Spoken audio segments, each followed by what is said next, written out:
do I decided to do a commentary on this particular footage here.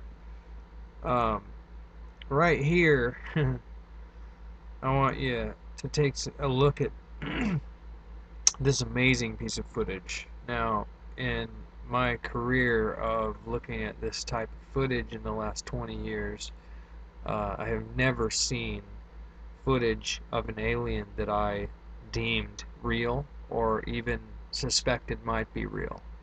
But this I deem absolutely real. I mean, look at the way the eye blinks. I mean, look at this close-up footage. Look at the facial structure and the movement. It doesn't just stretch like skin. It also moves in a fluent motion, unlike CGI.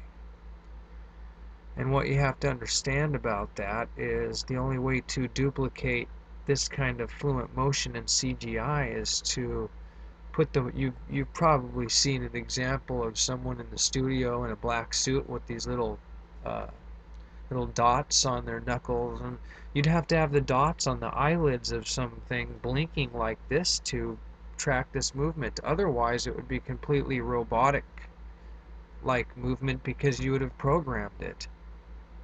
This is completely, every bit of it is fluent motion, and that tells me what we're looking at is footage. I mean, I can absolutely tell you what we're looking at here is not CGI.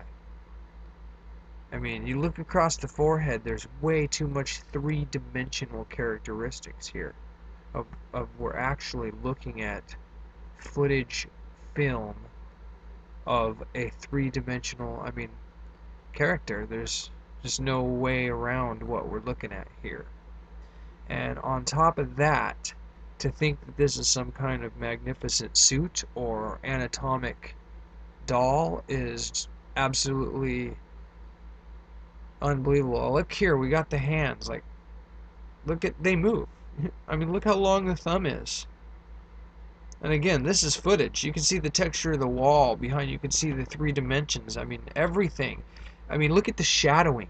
Look at the shadowing. I mean, that's another thing. It's just every single shadow and line and lighting is just perfect. There's just, I have not seen CGI to this day that doesn't have to uh, hide the camera. And you know what I mean? Even look at today's most modern fake uh, alien videos on YouTube. And you'll see that when they use CGI to fake an alien, they only turn the camera at it for a couple seconds at best so that you can't sit here and analyze it. Right here we have a fully frontal view, no attempt to try to hide or disguise anything. The only attempt that I can find to try to disguise anything is the black and white seems to be a program. It seems that they took the color away and made it black and white. Maybe to disguise, maybe they didn't want us to know when. Obviously, it's somebody controlling and leaking this kind of information. See the stain on the wall in the background? I mean, come on. And look at the three dimensions here around the head. This is fully frontal, three-dimensional. Look at the face. This thing is magnificent. The skin, the focus, that's the biggest thing that lets you know this isn't CGI. If I wanted to pull off a fake alien in CGI like this, I would blur it, motion blur it, so that you can't see that it's not CGI, because right here we can clearly see this is real. This is real. Now, of course, somebody who doesn't know anything about CGI would say, oh, that can be CGI. It's not. No, it can't be CGI. You can't take a frame from Avatar and make it black and white and make it look like it's real footage. You know? The movements aren't right. It doesn't work that way. You know, you can watch Avatar black and white all day long and you're still going to be able to pick out what's real and what's phony. You know, CGI has not gotten to the point where it will fool someone into thinking that something is completely realistic. If it had, our video games would be almost total virtual reality. And they're not. You know, I play the best video games sometimes, and you know, they're great, but there's still that digital look. You can still kind of see cartoony look to even the best attempt at, even when they copy a real image of someone and make it digital, it still doesn't look like, a real image of someone. And making it black and white and blurring it isn't going to do that. Um, that's evident by the other video of the blurry alien supposedly caught in Brazil. That didn't fool anyone. That was ridiculous. But the thing is, I'm going to say that this is real. And I'm a fan of the show Face Off. Anyone familiar with Face Off knows that those guys are really elite costume anatomic, builders, and they do this kind of stuff. But if you look, there's no stretchy eyelid blinking. Holy shit! Come on, people, look at this thing. I want you to take a look at something over here, by the neck, right under where you think his ear would be. There's this little shape there. Almost would look like maybe your vein or the tendon. I want you to pay special close attention to just that general area as he turns his head and flexes, and I want you to look at how the skin and the shadowing stretches and moves slightly. To do this in CGI, this would be the most magnificent piece of CGI known to man right now, because this piece of CGI would be the first um, in history to actually be so realistic that it could fool somebody into thinking that this is real. If this is CGI, I'm fooled, and this would be the first time that I would be glad to have a video game made out of this, because I could feel like I was in the game, and I would wonder why make it black and white, because they could put color. I probably will end up putting color into this thing, just to show you that color wouldn't there'd be no reason to make it black and white. But I want you to pay attention to areas like this as this thing moves. Look at, if you look close enough at the right things, you will realize you are actually looking at a three-dimensional object, not a two-dimensional object trying to fool you into three-dimensional, uh, how do you say it? It's an illusion. When you draw a three-dimensional box on, say, a chalkboard, it's not really three-dimensional, it's flat. You just draw it that way. And that's pretty similar to making 3D, you know, image on a computer. Um, it's not really a 3D image, there's no real skin stretching over. So, uh, in order for that to happen, you'd have to do programming for each and every individual area where the shadowing has skin stretching over, and that's what I'm saying. You look at areas like this, how the skin, how the shadowing moves across it, all those little details, and that's why I've zoomed in on some of this so that we can have some details here and look at some of these points that I'm bringing up about this footage. And basically, there is no debate. There is no debate. This is footage. So, if you want to debate this, you're going to have to try to claim that this is some kind of mask, and you're going to have to come up with, well, so and so made a mask that does this or does that. You're going to have to explain why every attempt to make a fake alien video does not hold a candle to this right here.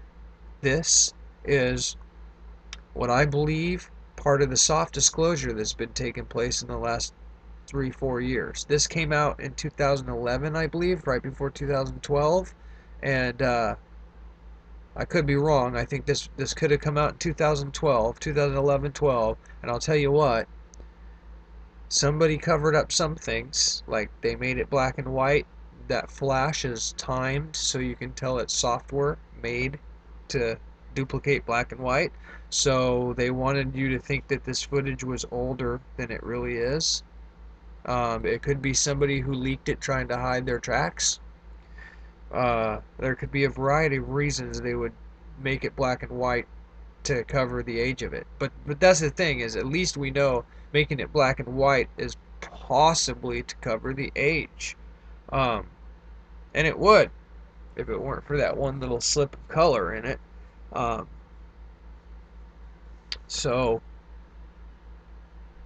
I think we're seeing the first footage of an alien, and it makes sense to me because we have the skeletons anyway. The bottom line is, you know, these people that won't believe this simply because of the subject matter are being very narrow-minded to the fact that we have bodies of these beings with DNA that says they are non-terrestrial, not linked to any primate. However, their mitochondrial DNA was human. Obviously, meaning they abducted females 900 years ago and impregnated it with their own kind.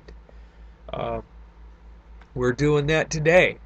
The bottom line is it proves two things happened 900 years ago. One, there was genetic manipulation going on 900 years ago. And two, there were grays about 4 feet tall with big heads and big eyes abducting human females to offspring there to carry their offspring.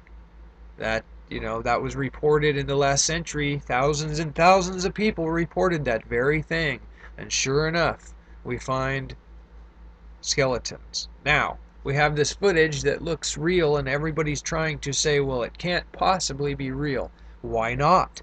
Obviously, these things have been flying around. Now, obviously, Roswell, they did crash and people saw them. So, obviously, there is footage of these things. This particular footage, I think, is quite amazing. And I think what's going on in this picture is you're seeing the alien sitting at a table solving, a jigsaw puzzle. Like they would do a monkey. You sit a monkey down and hand it a box with a clover and a triangle-shaped block, and they put it in the hole. He moves it. He looks down at the table. He moves his arms. He looks up. He looks back down. He looks up, and then he smiles. It looks to me like he's solving a puzzle really quick, and then he's looking back up at the people and smiling. And then the next shot is even more amazing, a fully frontal profile. This is obviously like a mug shot, except using footage. This is exactly what I would expect military to take as far as documentation of what a being looks like. This is incredible footage. This is not a hoax. This is a very serious piece of disclosure, and I think ufology needs to take this very seriously. And people need to quit saying that this is CGI without the credentials to say that that is CGI. Unless you can make this, then don't say it's CGI, and I can't make it. Now, I'll tell you, maybe Avatar, you know, is beautiful and everything, but you're not going to be able to put black and white on Avatar and make me think that one piece of that is real. If you can, good luck. I have never once thought any CGI UFO or CGI alien was real. Ever. Never. Before I deem like even a UFO photo real, it's got to have validated reports on MUFON, the reporting centers of eyewitnesses. The kind of research that I do, I'm going down to the volcano in Mexico that frequents UFOs on their government cameras to see if there's eyewitnesses to support these footage sightings. So I don't just believe in stuff. I like to know things, and I have enough experience in CGI to know that this footage is not CGI at all. The blinks aren't CGI. The muscle tone and the skin stretching over that muscle is not CGI. This is real footage, and I can kind of tell what's going on. Of course, they have the alien sat down at a desk. He solves a puzzle, looks up like a smartass, and smiles at the guys. And the other, they're just showing the fully frontal. Obviously, the alien submitted to fully frontal documentary footage so they can disclose this to people. Not people like you and I, but probably people in charge of shit. Anyway, this needs to be real popular and people